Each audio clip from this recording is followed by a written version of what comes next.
Bismillahirrahmanirrahim.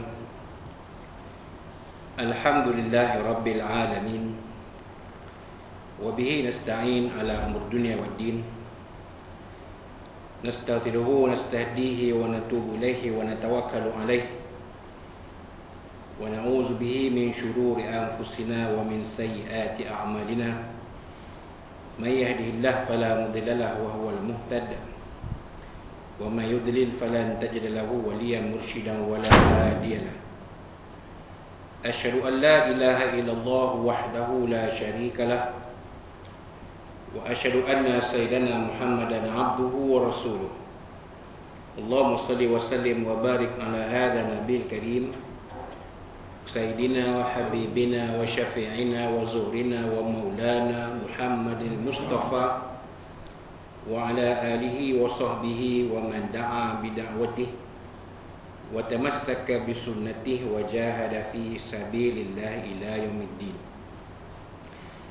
رب اشرح لي صدري ويسر لي أمري واحلل عقدة من لساني يفقهوا قولي.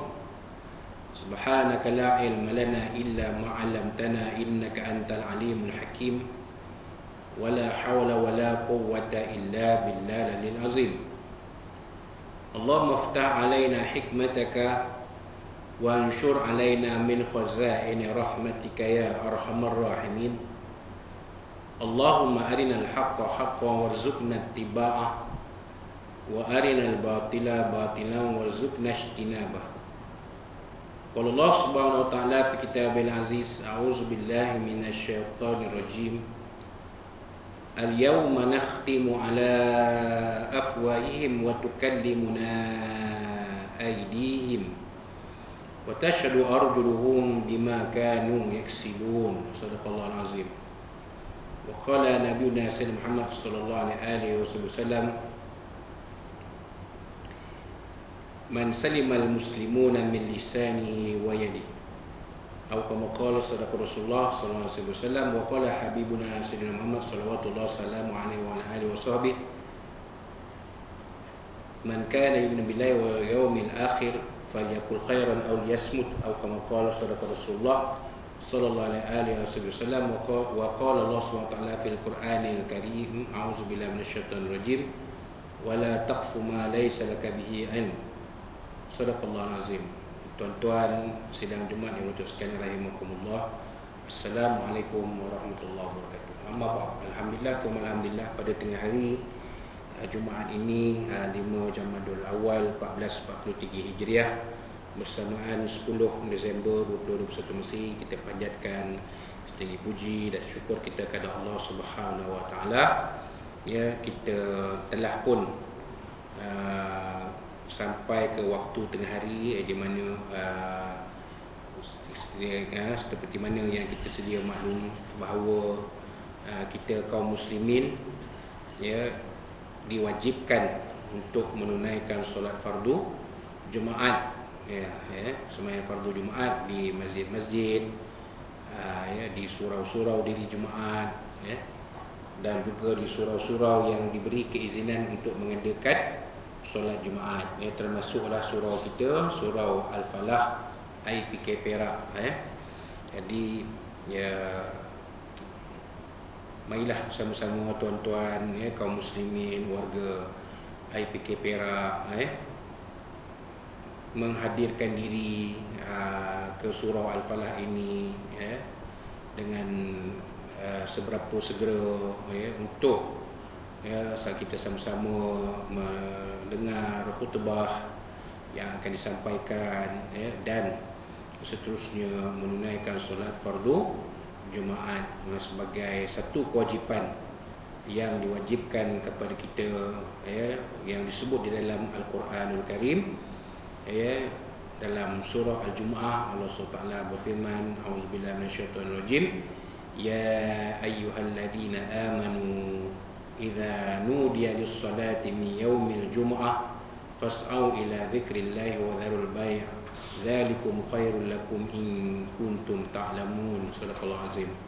Wahai orang-orang yang beriman, ya alladzina amanu idza nudiya lis-salati min yaumil jumu'ah, apabila diseru ya sekalian kamu disuruh untuk mengerjakan solat pada hari Jumaat, maka fas'au ila zikrillah, maka bersegeralah mengingati Allah SWT, yakni mengerjakan solat itu, menunaikan solat Jumaat itu, wa dharul bai', dan tinggalkanlah urusan berjual beli, juga urusan-urusan dunia yang yang dikerjakan ketika itu. Jadi bukan kata jual beli saja ditinggalkan. Orang yang tak jual beli tak apa, tak payah bersegera ke rumah Allah SWT. Maksud al-bai' itu ialah urusan dunia. Sebahagian daripada urusan dunia ialah urusan berjual beli. Kan? Macam kita pergi makan di Jadu Sabah kan, itu jual belilah. Kita beli makanan, pekedai menjual, peniaga menjual makanan. Peniaga kedai makan menjual makanan, kita membeli makanan. Jadi jual beli ada di situ. Jadi apabila masuknya waktu solat Jumaat, maka segeralah kita memenuhi ruang-ruang yang ada dalam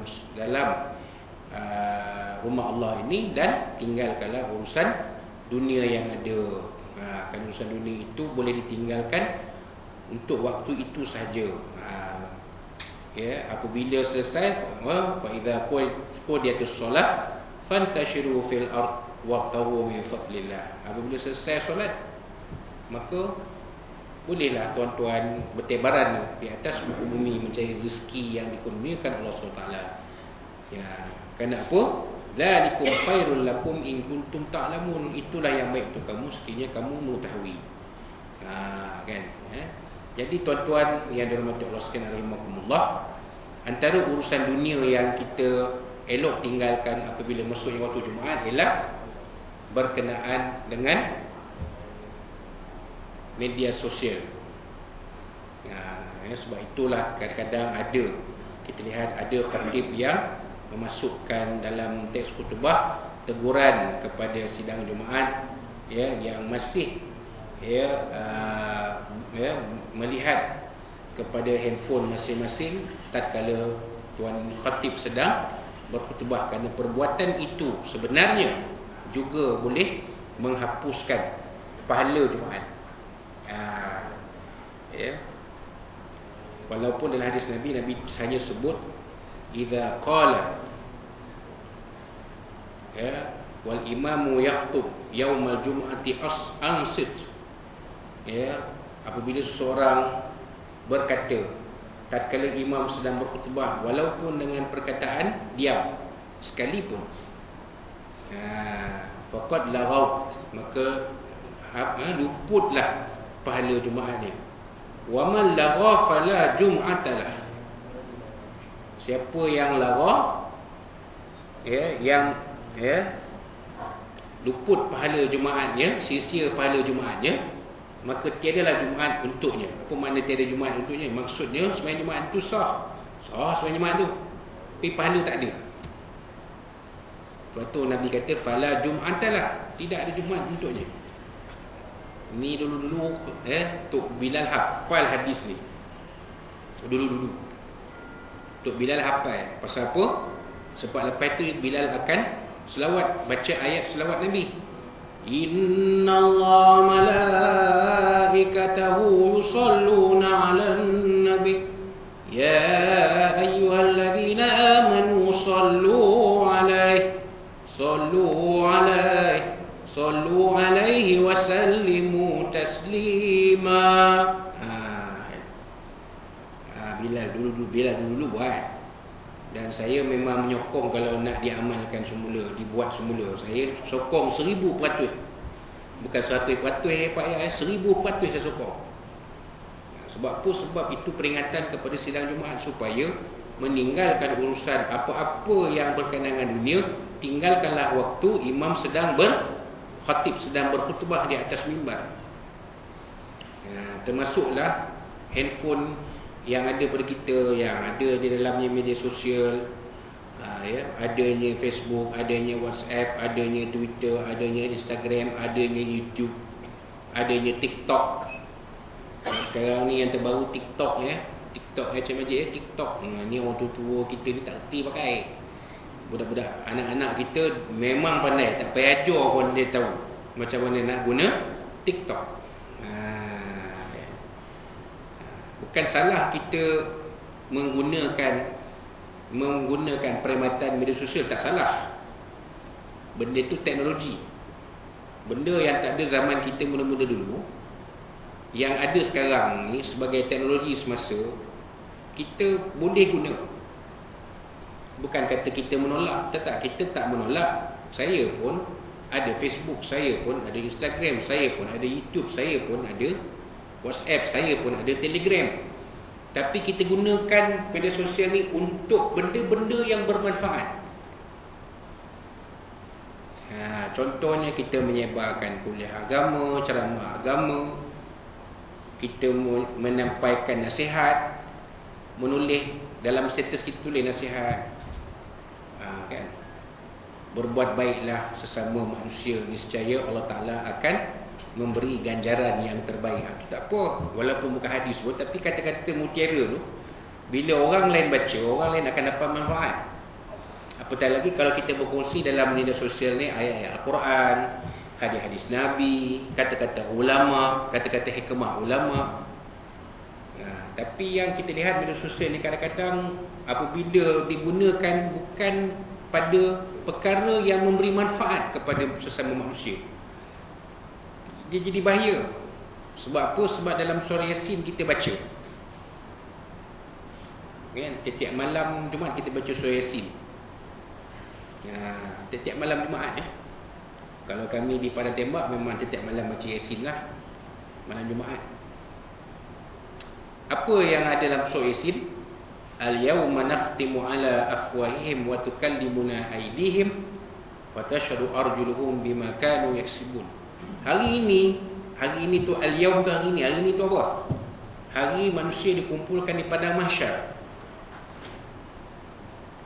Nakhtimu ala afwahihim, kami kunci mulut mereka. Maksudnya di padang mahsyar nanti kita tak boleh, itu dia cerita. Kita tidak boleh menggunakan lagi lidah kita untuk menipu, nak tipu, nak cerita Allah Ta'ala, nak kelentong Allah Ta'ala, tak boleh dah. Sebab mulut kita terkunci, lidah kita terkunci, lisan kita terkunci. Yang berkata-kata, wa tukallimuna aydihim, yang berkata-kata ialah tangan kita. Wa tashhadu arjuluhum, dan kaki menjadi saksi bagi bima kanu yaksibun, menjadi saksi terhadap apa-apa yang kita kerjakan di dunia dulu. Ini jadi problem. Bila kita media sosial kita tulis merapu, tangan kita yang tulis merapu nanti akan berkata-kata kepada Allah SWT di padang mahsyar nanti. Ni saya ni lah, tuan saya suruh tulis benda mengarut, benda bohong, benda fitnah dalam media sosial. Bahaya tuan-tuan. Sebab itu kita lebih, kalau katalah kita ni contoh kita ada media sosial, contoh datang satu benda, lebih baik kita baca dulu, kemudian sebar. Bukan sebar dulu baca. Baca dulu, agak-agak okey tak? Okey, boleh sebar. Tak okey, tak payah sebar, baca saja. Biarlah benda yang kita nak sebarkan ni benda yang ada manfaat tuan-tuan, bukan benda yang sia-sia, bukan benda yang boleh menjadi fitnah, yang boleh tersebar kepada orang, macam-macam jenis orang, yang nanti boleh menimbulkan apa dipanggil adawah wal baghdha, dalam Quran sebut, menjadi perbalahan dan pergaduhan sama manusia. Kita nak macam ni. Kita nak biarlah media sosial yang kita gunakan itu biarlah ada manfaat kepada sesama kita. Kerana apa? Kerana Nabi SAW menyebut dalam sebuah hadis, khairun nas anfa'uhum linnas, sebaik-baik manusia ialah yang memberi manfaat sesama manusia. Jadi kita nak biarlah kita ni menggunakan media sosial ni, biarlah orang nampak kita guna media sosial untuk manfaat sesama manusia. Bukan kita guna media sosial untuk menyebarkan fitnah yang kalau kata orang kampung saya, mengkacuk adukkan manusia. Itu dia. Itu yang tak mahu tu. Jadi kita tak maulah kita menggunakan media sosial ini untuk menyebarkan perkara-perkara yang tidak benar, menyebarkan fitnah, kan, menyebarkan provokasi. Kita tak mau. Kita nak biarlah media sosial ni kita sebarkan isi kandungannya yang memberi manfaat kepada sesama manusia, yang memberi peringatan sesama manusia, yang memberi ilmu sesama manusia. Yang itu tak apa. Bukannya yang konten-konten ataupun bahan-bahan dalam media sosial tu kita sebarkan tujuannya apa? Kita nak tunjuk, nak action, nak riak, yang mana menimbulkan rasa cemburu, rasa iri hati kepada orang lain. Bahawa sebab tu kalau kita ni media sosial ni tak perlulah kita nak terlalu dedahkan diri kita, terlalu exposekan diri kita, sebab manusia ini penerimaannya berbeza-beza. Ada yang suka, ada yang tak suka, ada yang benci, ada yang menyampah, ada yang meluat. Jadi lebih baik kita dalam media sosial ni kita lebih kepada menyampaikan perkara-perkara kebaikan. Jadi mudah-mudahan manusia yang membaca media sosial kita akan menerima dengan baik dan menyebarkan perkara yang baik itu kepada orang lain, supaya dia jadi manfaat dan dia boleh jadi rantaian pahala. Rantaian pahala itu maksudnya pahala tu mengalir daripada satu orang kepada satu orang yang lain. Jadi dia akan jadi pahala, rantaian pahala yang berganda-ganda sesama kita. Itulah harapan kita. Mudah-mudahan tuan-tuan kita menggunakan media sosial ini untuk kebaikan masyarakat kita, sesama ahli masyarakat kita, dan janganlah sampai media sosial ini menjadi punca retaknya hubungan sesama kita, renggangnya silaturahim sesama kita, tandusnya semangat Esperedico. Kan? Saya ingat dulu beberapa tahun yang dahulu, Datuk Ketua Polis ketika itu, Datuk KP ketika itu, Datuk Seri Zulkifli selalu dalam ucapan perhimpunan bulanan dia menyebut Esperedico. Tiap ucapan mesti dia sebut perkataan Esperedico. Kalau pegawai anggota ni tahulah apa makna Esperedico tu. Tapi kalau kita orang awam ni mungkin kita dengar macam apa benda Esperedico. Esperedico ni kalau bahasa agama dia silaturahim. Jadi kita biarlah kita menggunakan media sosial itu untuk mengeratkan silaturahim sama kita, menguatkan semangat Esperedico sama kita. Bukannya merenggangkan hubungan silaturahim sama kita, menjarakkan, mengurangkan ataupun mentanduskan semangat Esperedico sama kita. Jadi itulah dia sikit sebanyak tazkirah Jumaat yang mampu kita kongsikan. InsyaAllah kita akan bertemu pada tazkirah yang akan datang. Yang baik dari Allah SWT, yang kurang itu saya mohon maaf dari Allah SWT, dari Nabi SAW, dan dari tuan-tuan yang berterus sekian. Wallahu rasuluhu ala wa barakallahu fikum. Qul qala zatu fa'zimili wa lakum wa billahi wa taufiq. Assalamualaikum warahmatullahi wabarakatuh.